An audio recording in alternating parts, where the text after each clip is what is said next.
Il est temps de parler de l'anime star du printemps 2022, Spy X Family.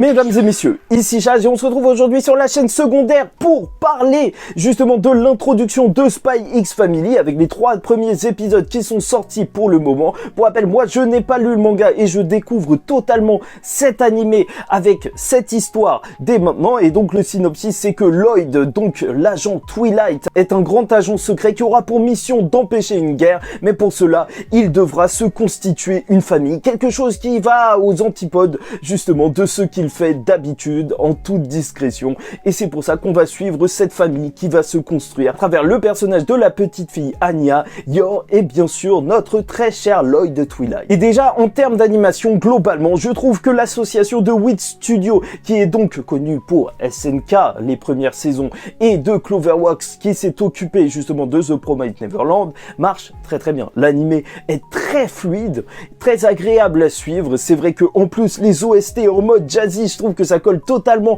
avec justement l'ambiance espionnage, et quand il y a des scènes d'action, c'est assez dynamique et ça c'est un véritable plaisir. Et ces 3 premiers épisodes en fait c'est vraiment des épisodes d'introduction, en tout cas au personnage. Si au premier épisode on avait eu la rencontre entre Anya et Lloyd, là pour le deuxième on a eu la rencontre entre Yor et donc Lloyd, et pour le troisième on a la réunion des 3 personnages. Et déjà parlons un petit peu du personnage principal qu'incarne Lloyd. C'est vrai que pour l'instant il y a un énorme mystère sur ses origines, sur ses motivations, sur pourquoi justement il est devenu agent secret. Dès le début, on a cette opposition entre cet enfant qui était orphelin et qui doit maintenant avoir une famille, alors qu'en devenant espion, il avait juré que tout ça c'était terminé, ce n'était plus possible. Anya, elle, est une enfant qui a été recueillie et qui donc veut véritablement faire partie de cette famille. Et Yor, je trouve que c'est assez intéressant parce que c'est une fille qui subit en fait une grosse pression sociale pour justement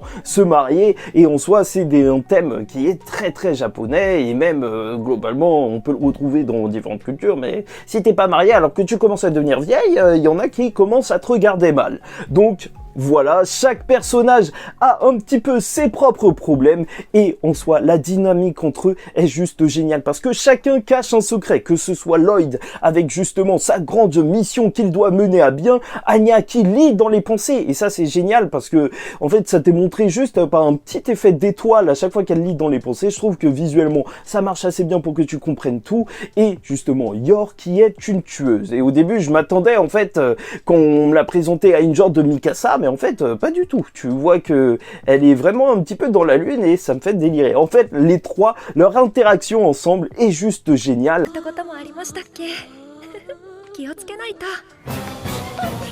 Je vais pas vous mentir, au début j'avais peur que le personnage d'Anya il soit un petit peu trop mascotte, un peu trop mignon et qui serve absolument à rien, mais pas du tout. Elle est juste trop marrante, ses expressions faciales, la manière dont elle a de s'incruster un petit peu partout et même de gêner tout le monde, parce qu'au final elle dit qu'elle aide, mais est-ce qu'elle aide vraiment les gens?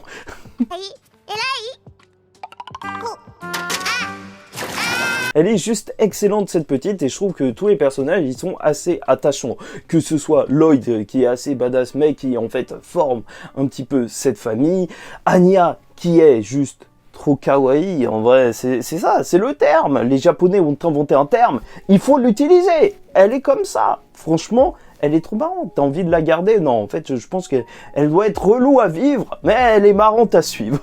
Et Yor qui, pour l'instant, est assez bizarre. Parce que voilà, on te lâche un petit peu d'intrigue ici et là, et ça risque d'être très intéressant de voir comment ça va se passer. Franchement, je m'attends à un genre de bouleversement dans l'intrigue pour rendre ça plus intéressant. Sait-on jamais? Est-ce que son frère, justement, ce sera une des personnes envers qui il y aura possiblement un conflit? En plus, tu sens que l'univers, en fait, je pense qu'il peut être beaucoup plus développé. Parce que pour l'instant, on nous présente un petit peu comme s'ils étaient dans un régime totalitaire où tout est surveillé. Tu vois que même les fonctionnaires ils peuvent être envoyés en prison et tout.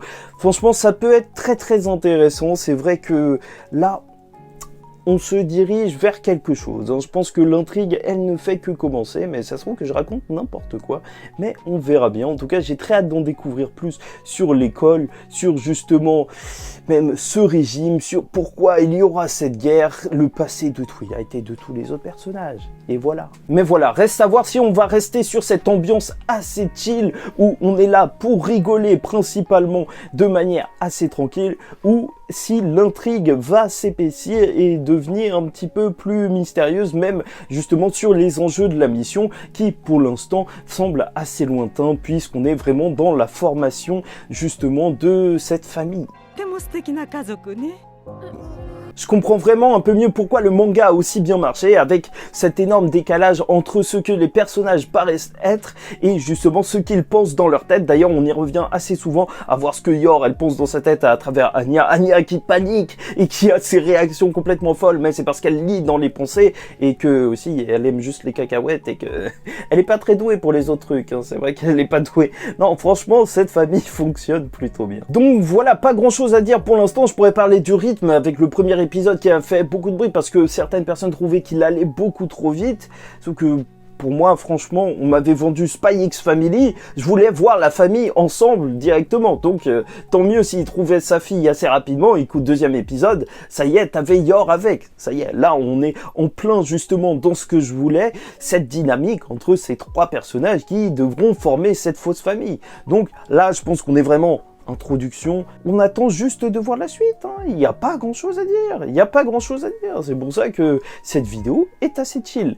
Donc on verra pour justement les prochains épisodes, de toute façon on rentrera beaucoup plus dans le détail à chaque fois, mais là c'était juste une vidéo pour vous dire en gros que j'allais commencer à faire des reviews à chaque épisode. Et dans tous les cas, j'espère que vous avez apprécié cette vidéo, n'hésitez pas à me dire justement ce que vous pensez de cet animé, est-ce qu'il répond à vos attentes? Je vous avoue que franchement pour moi c'est totalement, j'avais besoin de cet animé assez cool, tu vois, en mode un petit peu comic, slice of life, c'est assez détente et ça fait plaisir de temps en temps avec tous les shonen que je lis et tout, ça met bien. Bon, n'hésitez pas à commenter donc et à vous abonner si vous n'êtes pas abonné, et en attendant la suite je vous dis ciao tout le monde, faites très attention à vous et surtout paix sur vous.